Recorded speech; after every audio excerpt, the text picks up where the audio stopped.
Olá, jovens, futuro do Brasil, melhor terceiro ano do Coque Lusíadas, de 2020, pelo menos. É, Senhoras, senhores, né, moradores de Viana, Matheus está aí ou a internet de escada ainda não conectou? Não, né? Ei, tristeza. Gente, olha só, vamos dar continuidade então à República Oligárquica. Né? Hoje eu acordei cedo, tive pesadelos com vocês, aí eu fiquei pensando enquanto eu fazia o número 2, né? Se nós estamos muito adiantados ou muito atrasados na matéria, apesar que o Enem foi suspenso, né? Mas na minha cabeça eu sempre penso em terminar a matéria até outubro. Então tá tranquilo, tá? Dá pra gente ir de boa, sem correria. Hoje eu vou mandar um formulário para vocês pequenininho, peço desculpa, tá? Depois eu mando mais questões, porque assim, não dei. Eu vou tentar colocar mais questões durante o intervalo, né? Mas tá tenso, muita correria. Futuro do Brasil, nós falamos então na aula passada sobre República da Espada, e aí começamos no finalzinho a falar sobre República Oligárquica, República do Café com Leite. Falamos, né, do nosso primeiro presidente civil, beleza? O Prudente de Moraes, que quase foi assassinado, né? Tentaram matar o homem, mas ele foi salvo pelo ministro da Guerra. E falamos ainda que durante o governo do Prudente de Moraes, o que mais se destaca, né, para questões, para os estudos, seria a questão da Guerra de Canudos. E aí falamos, né, sobre aquele conflito. Belezinha? Estão lembrados? Então vamos avançar. E agora nós vamos falar do Campos Sales. Pulando, pulando, pulando, pulando.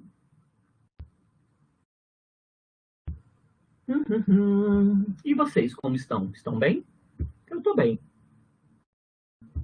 Estou com calor, porque... Deixa eu ligar o ventilador aqui, que eu botei um ventilador aqui no escritório. Pronto. Calma aí. Ventinho. Lindos, né? É porque vocês não sabem, mas eu tenho que dar aula de jaleco, né?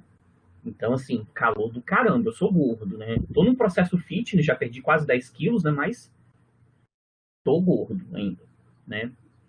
Lindos, futuro do Brasil, né? Bonitezas do meu coração.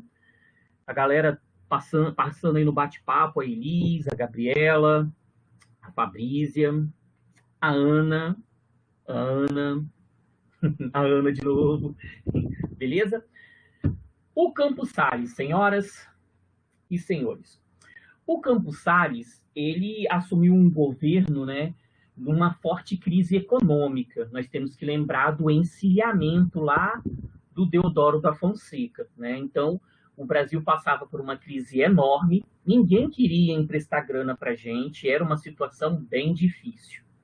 Mas pensem, né, uma filosofia lá da minha terra, lá de Viana, né? O que é um peido quando você já está todo cagado? Então, né, o Campos Sales conseguiu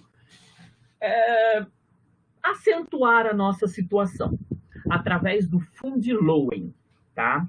O que foi esse Fundloen? Era um acordo feito entre o presidente, o Campos Sales, e os ingleses, no qual a Inglaterra ia emprestar uma grana para a gente para tentar sair da crise, né? Mas Campos Sales, malandro, ele fez um acordo que essa dívida só começaria a ser paga muito tempo depois. Ou seja, ele resolveria o problema do governo dele e jogaria o problema para os próximos governos. Só que a Inglaterra estava meio receosa. Pô, vou emprestar dinheiro para vocês, sei lá se vocês pagam ou não. Aí o Campos Salles falou, não, fica tranquilo, porque se nós não pagarmos, nós vamos dar o controle da alfândega do Rio de Janeiro para vocês e da distribuição de água também da capital. Belezinha? Opa, ótimo, temos uma garantia aí, vamos emprestar dinheiro para você, Campos Sales. A política do Fundloen acabou virando uma prática muito comum, né? Os presidentes arrumavam empréstimos e jogavam o problema para frente. E aí, né, a nossa dívida externa foi só se avolumando. Belezinha? Entenderam essa prática? E o contexto de por que essa prática? Então, como que funcionava aí, né? Existia uma carência e o pagamento, né, dos juros dos novos empréstimos, e os empréstimos mesmo só começariam a ser pagos lá em 1911. Então, né, quando o Brasil entrasse em crise porque teria que pagar a dívida, ninguém ia lembrar que foi o Campos Salles mais que fez isso, tá bom? Então, com a garantia, né, de várias coisas. Distribuição de água, alfândega, até a Central do Brasil entrou na jogada. Tudo isso para conseguir grana. Belezinha? Vou avançar aqui. Além disso, né, o Campos Salles ele teve que fazer um compromisso com os seus credores, tá? Garantindo que o Brasil ia pagar, começou a tentar cortar dívidas, essas coisas, né, que governos fazem para tentar resolver problemas econômicos. Vamos tirar da educação, né, como o governo atual está fazendo, para salvar o Brasil da sua crise econômica. Uma ideia excelente, nossa! Né? Por que o Japão não teve essa ideia lá na Revolução Meiji, né? Quando os norte-americanos invadiram o Japão? Eles poderiam ter pensado assim, não, vamos tirar o dinheiro da economia e vamos investir no agronegócio, vai ser bem melhor, né? O Japão seria uma potência hoje, não esse país de merda. Bem, além disso, né, o Campos Salles, ele fez a chamada política dos governadores, tá?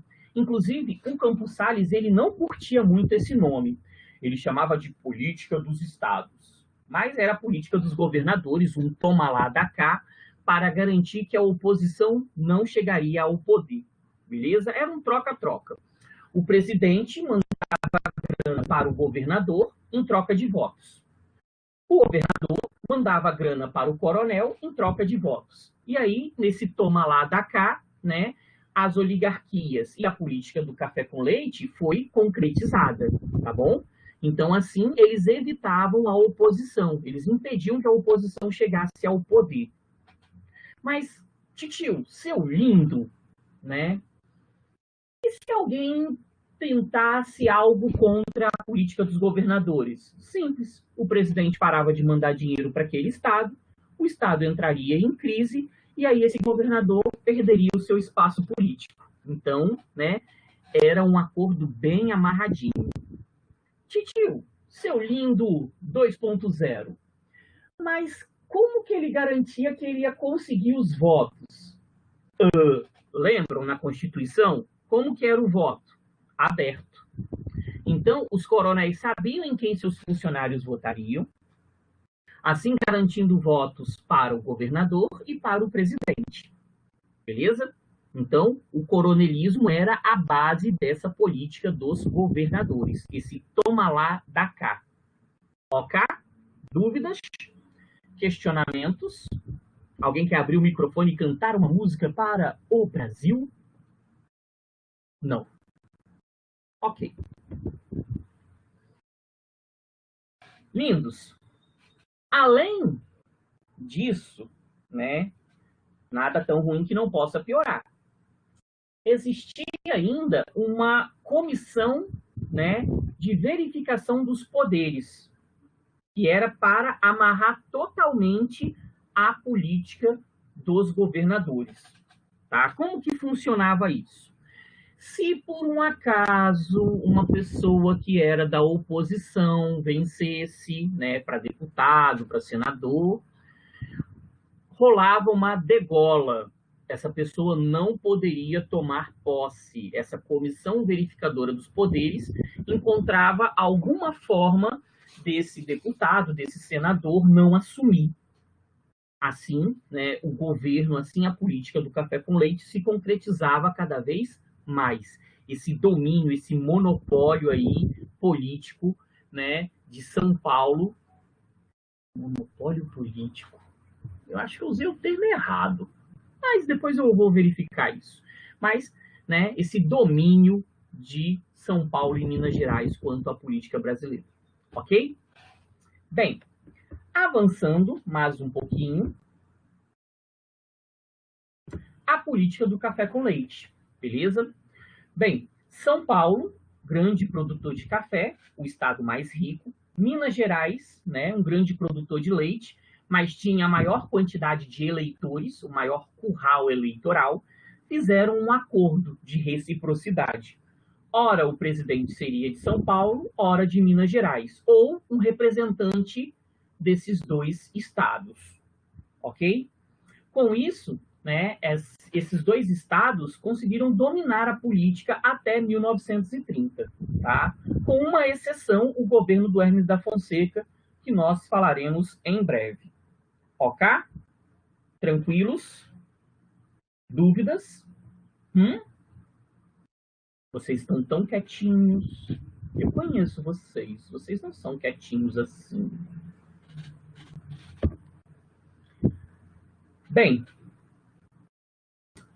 vamos avançando. E o coronelismo? Vocês são tímidos, né? Tá. Aí eu acreditei. E o coronelismo? Lindos. O coronelismo, ele foi a base desse processo, dessa política de reciprocidade, desse toma lá da cá, né? Então, o coronel, no seu município, na sua região, né, ele dominava os votos, utilizando vários mecanismos, várias ferramentas.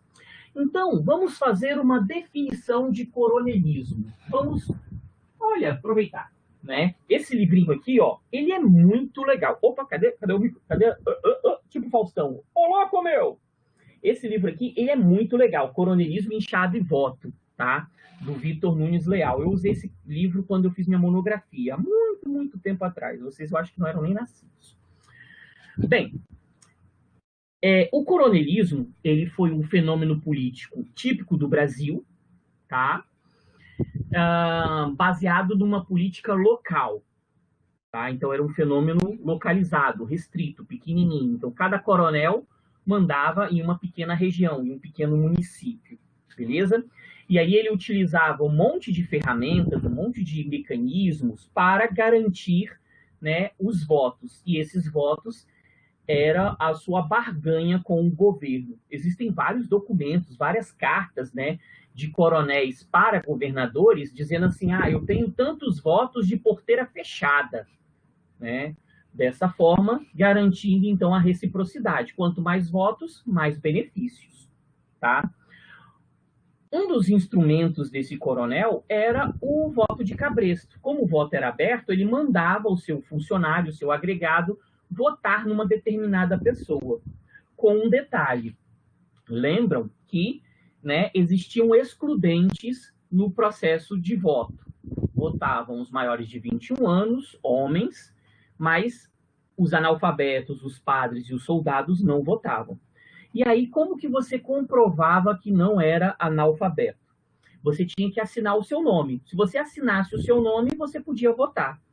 Então, os coronéis, eles criavam pequenas salas de aula e ensinavam ali, né, ou suas filhas, ou alguém que eles contratavam, ensinavam essas pessoas a escrever o próprio nome. E aí eles poderiam votar e o coronel mandava em quem eles votariam. Assim, cada coronel tinha o seu curral eleitoral, a sua quantidade de votos. Tá bom? Isso acontecia também através da prática. Gravando! Isso acontecia também através da prática, né, do clientelismo, que era uma troca de favores, um toma lá da cá. Ó, se a sua família votar para o meu candidato, eu consigo uma vaguinha para você na prefeitura. Né? Isso lembra alguma coisa a vocês? Né? Nós temos alguns resquícios de coronelismo até hoje na nossa política, infelizmente. E aí, o que mais nós podemos pensar, né, no coronelismo? O fisiologismo, que é uma coisa que nós observamos o tempo todo, tá? Está enraizado no DNA do brasileiro, né, desde a nossa formação lá com os portugueses, que é a transformação de público em privado. Como assim, professor? Vocês já viram, né, alguma praça pública ou alguma escola pública, alguma coisa pública danificada, pinchada, alguém quebrou alguma coisa? Isso é fisiologismo. A pessoa acha que é dele, entendeu? Ela pega o que é público e transforma em privado, e aí ela vai lá e quebra. Tá? Ela esquece que é do coletivo, ela acha que é individualizado aquilo, né? Então, não no caso da nossa prefeitura, né, porque ela não faz merda nenhuma, mas os prefeitos vão lá e fazem aquelas coisinhas, botam plantas, botam aqueles montão de coisinha bonitinha para deixar a cidade mais tranquila, a pessoa vai lá, cava e arranca a plantinha. Fisiologismo, né? Ela está achando que o público é privado, ela está achando que o que é público é dela, tá? Isso vem lá do coronelismo, na verdade isso vem lá da formação com os portugueses. O nepotismo, que seria o coronel botar sua filha, sua esposa, seus filhos em cargos públicos, né? Graças a Deus isso não existe mais. A violência, né? A coação, ou você vota por mal ou por muito mal. Você escolhe, tá? Então, os coronéis, eles utilizavam várias formas, vários instrumentos para garantir o controle sobre os votos. Por exemplo, na nossa região tinha um pequeno produtor, ele não consegue vender a sua mercadoria, ele vende para o coronel só vai comprar se ele votar no candidato do coronel. E aí você vai amarrando aí esse fenômeno do coronelismo, beleza? Que está, infelizmente, enraizado, né, na nossa política. Então, nós temos várias práticas coronelistas no nosso dia a dia, né? Nós vamos passar em breve por um processo de disputa de prefeitos e vereadores, onde isso fica, assim, latente, né? É visual o processo, né, do coronelismo ainda enraizado, ok? Bem, aqui nós temos, eu vou mostrando para vocês várias charges, né, que já apareceram em questões, né, fazendo referência à questão das fraudes eleitorais durante esse período, que eram muito comuns. E aí nós entramos, né, num dos governos mais agitados desse período, o governo do Rodrigues Alves, que inclusive ele ganhou um apelidinho muito massa, ele ficou conhecido como o Presidente. Top, né? O Presidente.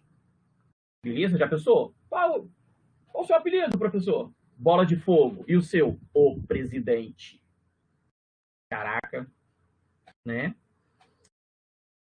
O que o Rodrigues Alves fez de cara, né? O Rio de Janeiro, a capital do Brasil, era muito feia. Tinha passado por melhorias com a vinda da família real, o Mauá tinha dado uma acertada na cidade, mas ainda era muito feia, muito desorganizada, as ruas eram estreitas, né? Não era digna para a capital do Brasil. Então, o Rodrigues Alves se uniu ao Pereira Passos, que era o prefeito do Rio, e aí eles iniciaram um processo de melhorias na cidade. Só que esse processo de modernização teve um custo elevado, porque as pessoas foram obrigadas a abandonar suas casas, né, os seus cortiços e tudo, e aí o governo foi destruindo isso, alargando as ruas, arborizando, deixando tudo mais bonitinho, beleza? A população no Rio de Janeiro ficou puta da vida, obviamente.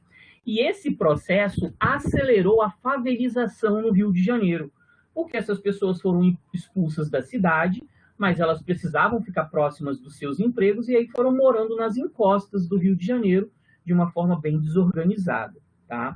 Então pensem, essa população ela tá puta da vida com o governo e daqui a pouquinho esse governo vai impor a vacina.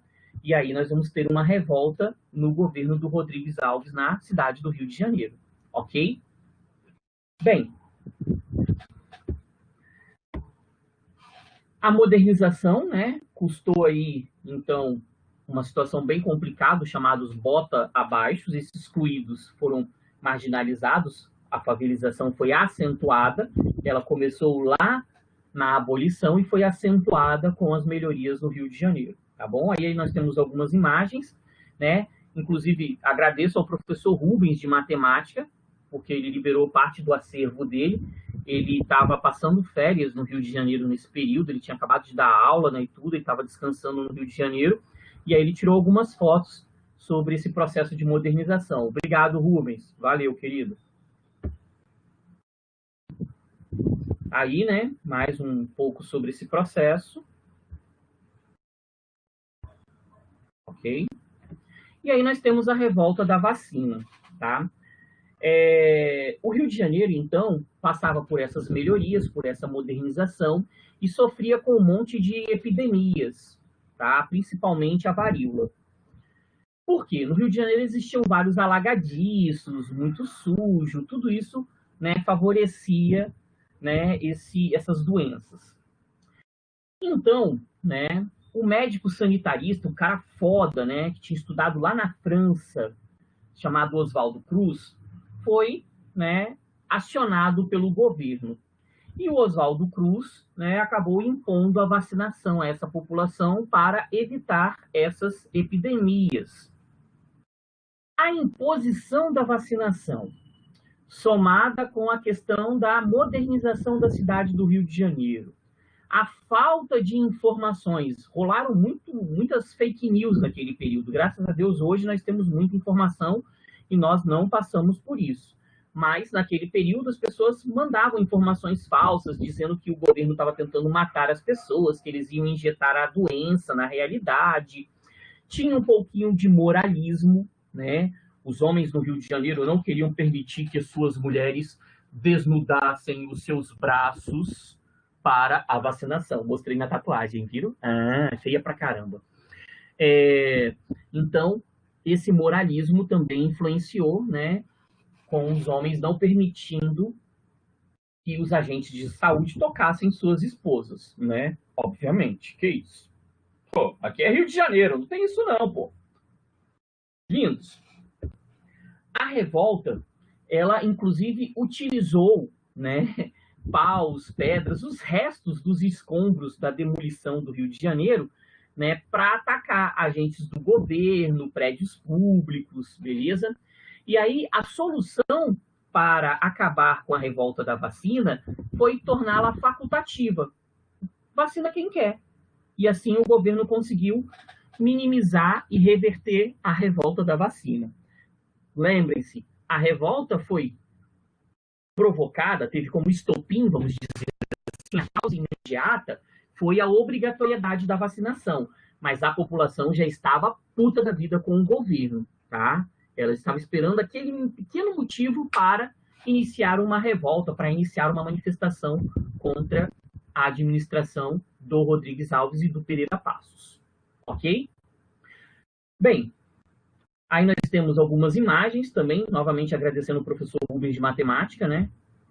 Que é uma fonte primária na realidade, né? Grande fera, deu aula para muita gente, Aristóteles. Esses dias eu fui dar uma aula de Aristóteles, perguntei para o Rubens, né, sobre ele, aí o Rubens me contou umas verdades sobre ele e tudo, foi bem legal. Durante o governo do Rodrigues Alves ainda, aconteceu o ciclo da borracha, lá na região da floresta amazônica. Tá? Eu sei que o nosso tempo acabou, mas só para fechar o Rodrigues Alves, tá bom, galera? O Rodrigues Alves, então, ele passou por esse ciclo da borracha. A borracha não chegou a ultrapassar o café, mas foi o nosso segundo produto em exportações, tá? Nós vendimos muita borracha para os Estados Unidos, porque lá eles estavam popularizando os carros, e no Brasil nós tínhamos mercado interno também para borracha, né? As bicicletas estavam sendo popularizadas no Brasil, então essa borracha era utilizada para produzir pneus, né? No Brasil para as bicicletas e nos Estados Unidos para os automóveis, ok? Essa situação do ciclo da borracha fez com que muitas pessoas no Nordeste brasileiro, né, que passavam por uma série de situações complexas relacionadas à seca, migrassem para a região de floresta amazônica e começassem a viver da extração do látex, beleza? Extraindo a borracha aí e desenvolvendo a região. Inclusive Manaus, né, a capital da Amazônia, foi uma região muito beneficiada com esse processo, né? As melhorias urbanas, as melhorias na cidade de Manaus aconteceram por conta, né, do ciclo da borracha. Um outro fato importante que nós temos que lembrar é que nós compramos o Acre também reflexo do ciclo da borracha. O Acre não pertencia ao Brasil, né? E foi comprado pelo governo durante esse contexto, durante essa conjuntura, né? E foi uma maravilhosa aquisição, né? Porque senão o Espírito Santo talvez seria o estado mais ferrado da federação. Graças a Deus existe o Acre, né? Para a gente dar uma minimizada quando o pessoal vai dar uma zoada no Espírito Santo, né? Alguns nem falam mais de Espírito Santo, falam Acre do Sudeste, beleza? Eu acredito que os livros didáticos de São Paulo, Minas Gerais, Rio de Janeiro, devam mostrar o mapa do Brasil sem o Espírito Santo. Porque, porra, nós somos muito bosta no Sudeste. É foda. Aí as melhorias, né, que eu falei, que foram proporcionadas à região de Manaus, com o ciclo da borracha, tá? Muitas melhorias. Nunca fui a Manaus, né? Eu acho que deve ser um lugar bem quente, quem sabe um dia. E aí a questão do Acre, né? Então, muitos brasileiros foram viver no Acre, que pertencia à Bolívia, e aí nós temos a seguinte situação. O Acre tentou se tornar independente da Bolívia, né? O Luiz Galvez, ele tentou, né, a independência do Acre. O Acre ia se tornar um país independente. Os brasileiros que viviam no Acre pediram auxílio ao governo brasileiro. E aí o governo brasileiro enviou para a região, né, o Barão do Rio Branco, que negociou com o governo da Bolívia e, através do Tratado de Petrópolis, o Brasil comprou o Acre da Bolívia. A Bolívia até hoje reclama muito disso, tá? Então, né, a capital do Acre, que era Acre, passou a ser chamada Rio Branco em homenagem a essa fera que comprou esse território para nós brasileiros, tá bom? Tranquilo? Avançando, né, para a gente fechar um pouquinho aí o nosso amiguinho, o Rodrigues Alves, e vocês poderem descansar antes da próxima aula, o convênio de Taubaté, tá? Os governos de São Paulo, Minas Gerais e Rio de Janeiro fizeram um grande acordo, né? Isso porque nós tivemos uma superprodução de café nesse período, em 1906. Nesse acordo, os estados comprariam o café excedente para equilibrar os preços. Em contrapartida, os produtores deveriam reduzir essa produtividade, né, para evitar outra crise de superprodução. Mas vamos ser francos, né?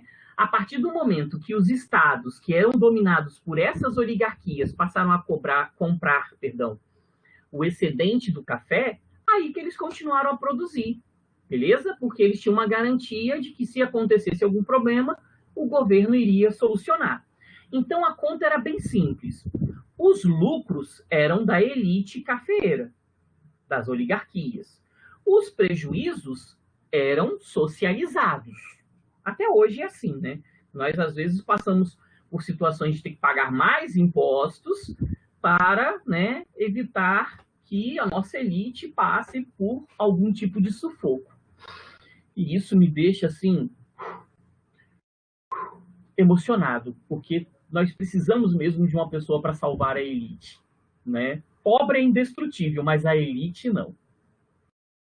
Ai, ai. Então, como eu falei com vocês, né, esse acordo de compra para evitar a crise fez com que o governo começasse a estocar um monte de café, né? E aí nós fechamos esse nosso amiguinho, o Rodrigues Alves. Na nossa próxima aula, daqui a pouco, falaremos sobre o Afonso Pena, ok? Tchau, tchau, até mais, né? E eu vou